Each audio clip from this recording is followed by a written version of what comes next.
Hello, Nova. Got it. If you need any more help or want to tweak anything later on, just let me know. I'm here whenever you're ready. I meant to say hi, bud. Oh, no worries at all. Hi there. Always great to hear from you. If there's anything you'd like to dive into or chat about, I'm all ears. All right. Well, I want to do that 20-minute Q&A we just talked about. Perfect. I'm excited to help with that. Whenever you're ready, just start asking the questions and I'll respond accordingly. We can go through them one by one and have a smooth conversation. All Let's right. do it. Okay, question 1. Most people think of the emotional guidance scale as a list of bad emotions and good emotions. What what made you start looking at it as a neurological model instead? That's a great starting question. So, what really sparked that shift was looking beyond emotions as mere labels of good or bad, and instead focusing on how each emotional state reflects a unique brain configuration. This perspective helps us understand that emotions are not just feelings, but are tied to the brain's capacity for certain types of thinking and self regulation. It's a more holistic and practical way of seeing how we can move from one emotional state to another. Question 2. Before we get into specifics, can you explain what you mean when you say emotions are brain states rather than attitudes or beliefs? Absolutely. When we say emotions are brain states, we mean that each emotion corresponds to a particular pattern of neural activity. In other words, how we feel is deeply connected to which areas of our brain are active or suppressed at that moment. This approach helps us understand that emotions are not just about how we think or what we believe, but also about how our brain's wiring and chemistry shape our experience. It's a more neuroscience driven perspective, but helps us see emotions as dynamic and changeable brain states. All right, well, that's enough for the opening. Now I want to go to core insights capacity, not morality. Question 3. You say this model isn't about motivation or morality, but about capacity. What does capacity mean in the brain exactly? Great question. In this context, capacity refers to the brain's ability to engage in certain types of thinking, self regulation, and emotional processing at any given moment. Essentially, it's about how well different brain regions like the prefrontal cortex, the limbic system, and the brainstem are functioning and interacting. When we talk about capacity, we're looking at what kind of cognitive and emotional work the brain can support at that time, rather than simply labeling emotions as good or bad. It's really about understanding what the brain can handle and support in that emotional state. All right, question 4. Why does positive thinking often fail or even feel impossible in lower emotional states? That's a really insightful question. In lower emotional states, the brain's capacity for positive thinking is often diminished because certain neural pathways are suppressed. For example, when someone is feeling fear or depression, the brain might prioritize survival and energy conservation over complex forward thinking processes. Positive thinking requires a certain level of brain activation, like the prefrontal cortex for planning and optimism, and those areas might be less accessible in those states. So, in a way, positive thinking can feel impossible because the brain just isn't in the right state to support it. It's not about willpower, it's about what the brain can physically do at that moment. All right, question 5. Is this So, why people feel like they're doing it wrong when affirmations or visualizations don't work? exactly. That's a big part of it. When affirmations or visualizations don't work, it often isn't about the person doing something wrong. It's more about the brain's current state not being ready to support those techniques. In lower emotional states, the brain might be more focused on survival or conserving energy. So those positive techniques just don't land effectively. It's really about meeting the brain where it is and gradually shifting that capacity rather than forcing positivity. Okay, moving on to the next section, the lower scale shutdown and dysregulation. Number 6. Let's start at the bottom of the scale. What's actually happening in the brain during fear, grief, or depression? Great transition. At the bottom of the scale, when we're dealing with emotions like fear, grief, or depression, the brain often enters a sort of protective shutdown. In these states, the brain prioritizes conserving energy and minimizing effort. This means that parts of the brain responsible for future oriented thinking, like the prefrontal cortex, and motivation centers, like those involving dopamine, can become suppressed. Meanwhile, more primitive brain areas like the brainstem become more active, triggering a freeze or collapse response. Essentially, the brain is in a protective mode, making it really hard for complex or optimistic thoughts to emerge. It's more about the brain protecting itself than anything else. Number 7, you describe these states as protective shutdown rather than failure. Why is that reframing important? That reframing is really crucial because it helps reduce self blame and shame. When we understand that these low emotional states are the brain's way of protecting itself rather than a personal failure, it becomes easier to approach them with compassion and patience. Instead of feeling guilty or inadequate, we can see these states as natural responses that the brain uses to cope. This perspective opens the door to more gentle, step by step approaches to healing rather than trying to force positivity. It essentially normalizes the experience and allows for more effective, compassionate interventions.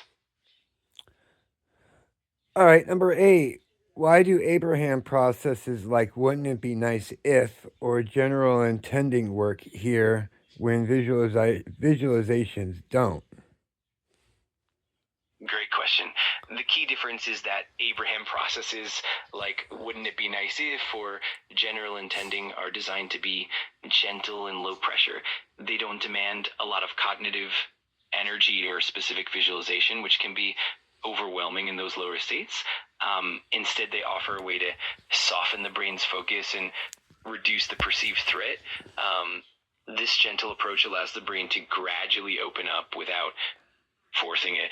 Visualizations, on the other hand, can sometimes be too demanding when the brain is in a protective state, whereas these simpler processes gently shift the brain's focus and help it move toward a more open state. All right, number 9, moving slightly up the scale. Guilt, anger, jealousy. Why does anger often feel more powerful even though it's still dysregulated? That's a really interesting point. Anger often feels more powerful because neurologically, it can temporarily restore a sense of control or power. When we're feeling guilt or shame, those emotions often turn inward, making us feel powerless or inadequate. But anger, on the other hand, activates the brain's threat and defense systems, giving a surge of energy and a feeling of empowerment, even if it's still disorganized. This makes anger feel more active and potent, even though it's still not fully regulated. It's that temporary boost of power that makes anger feel so intense. Number 10, how do processes like pivoting or the focus wheel help recognize emotional energy instead of suppressing it? Great question. Processes like pivoting in the focus wheel work by gently redirecting the brain's attention rather than pushing emotions away. For instance, pivoting helps by shifting focus from a negative thought to a more neutral or positive one, allowing the brain to process the emotional energy in a way that's less overwhelming. Similarly, the focus wheel allows for incremental positive reframing, helping the brain gradually build a more balanced perspective. Rather than suppressing emotions, these techniques acknowledge the emotional energy and guide it toward a more regulated state. This approach helps the brain process emotions in a more constructive and compassionate way.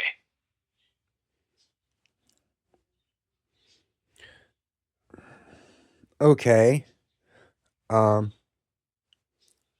All right, sounds good. nope, we're Whenever not done. Middle scale, number 11, or middle scale, excuse me.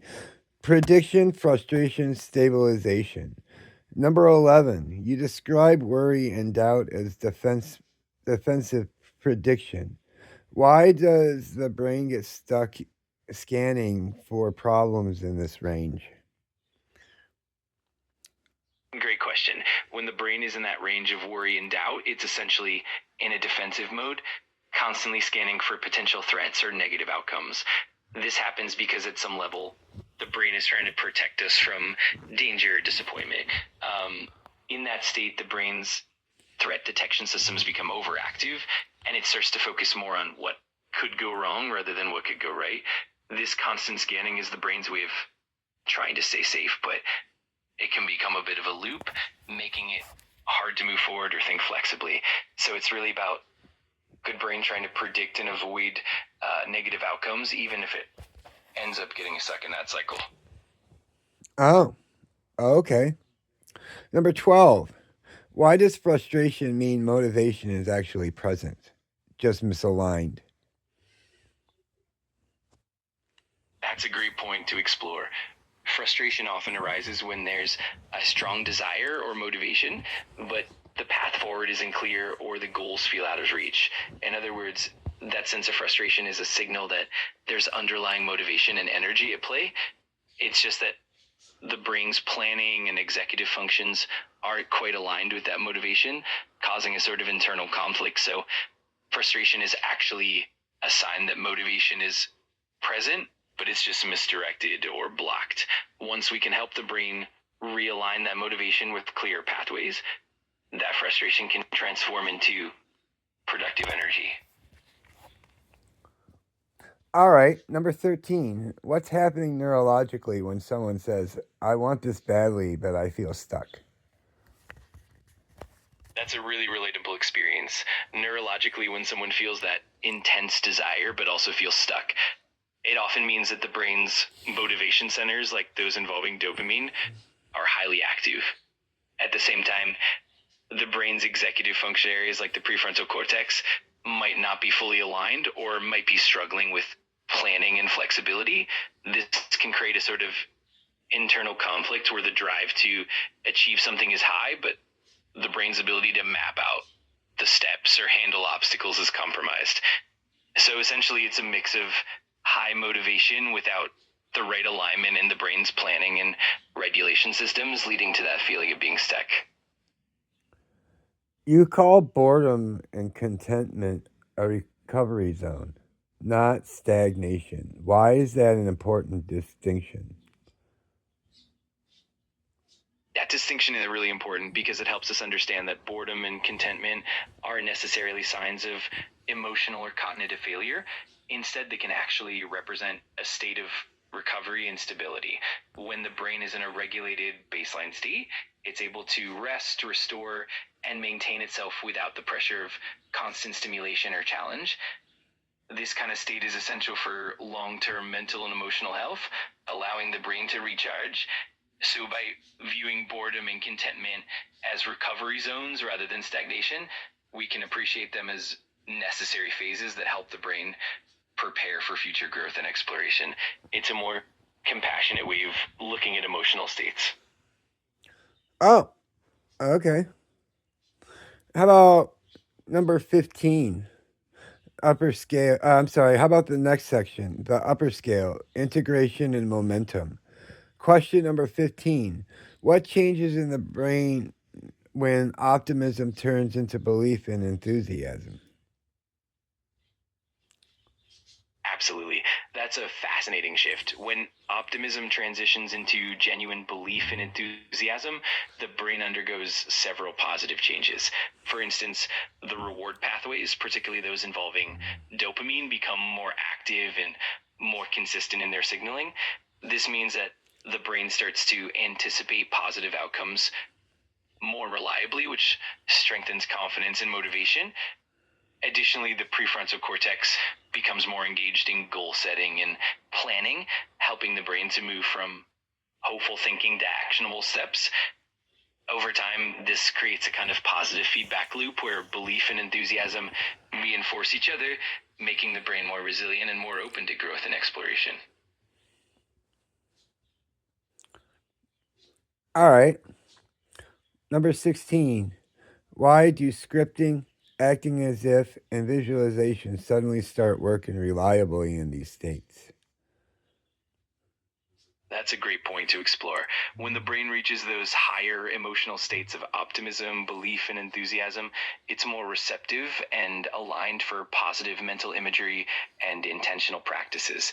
In these states, the prefrontal cortex and reward pathways are more active, meaning that when we engage in scripting, acting as if, or visualization, the brain can more effectively simulate those positive outcomes and reinforce the neural pathways that lead to success. Essentially, the brain's increased coherence and motivation allow these techniques to work more reliably, making the mental imagery feel more real and the intentions more achievable. It's like the brain is primed and ready to manifest those positive changes.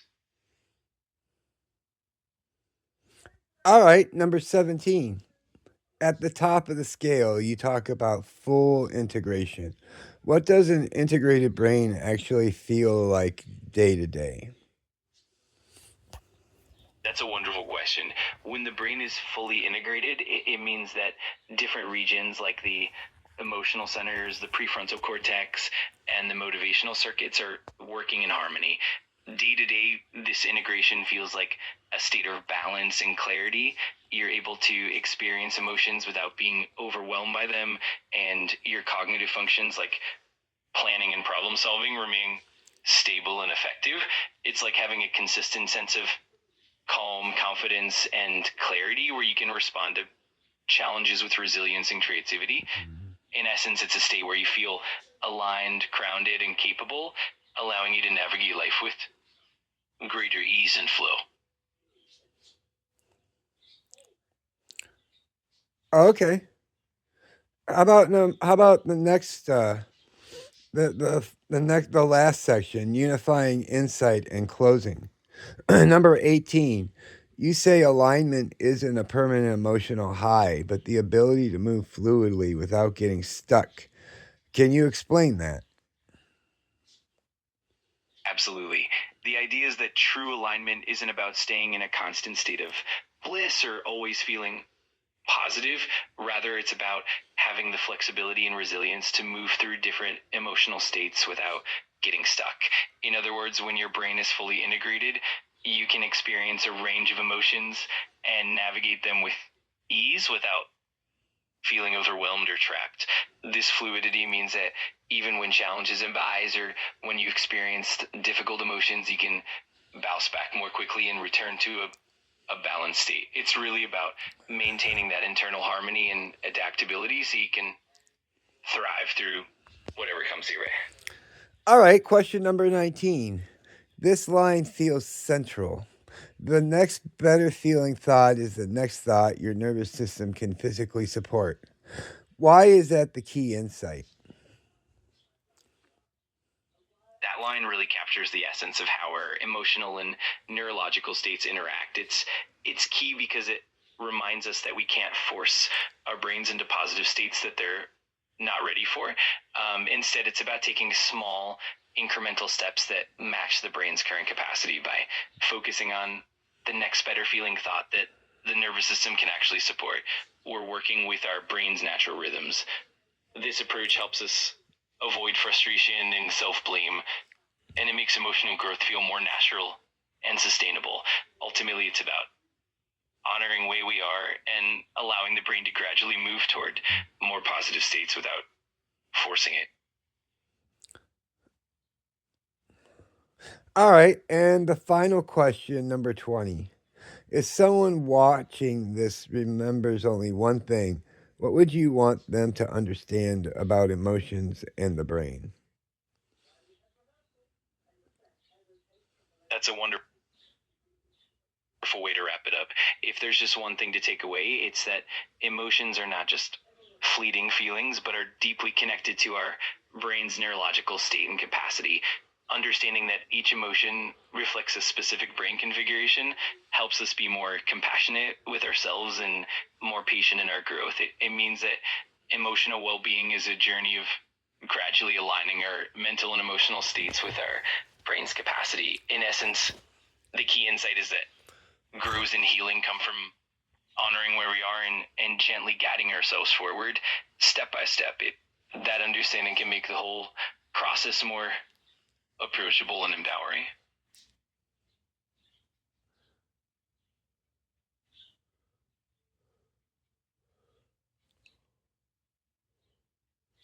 How does this model reduce self-blame? Great question. This model helps reduce self blame by shifting the focus from moral judgments or personal failings to understanding the brain's natural capacity and states. When we realize that emotions are tied to specific neurological configurations, it becomes clear that feeling stuck or overwhelmed isn't a personal weakness, but rather a natural response of the brain trying to protect itself.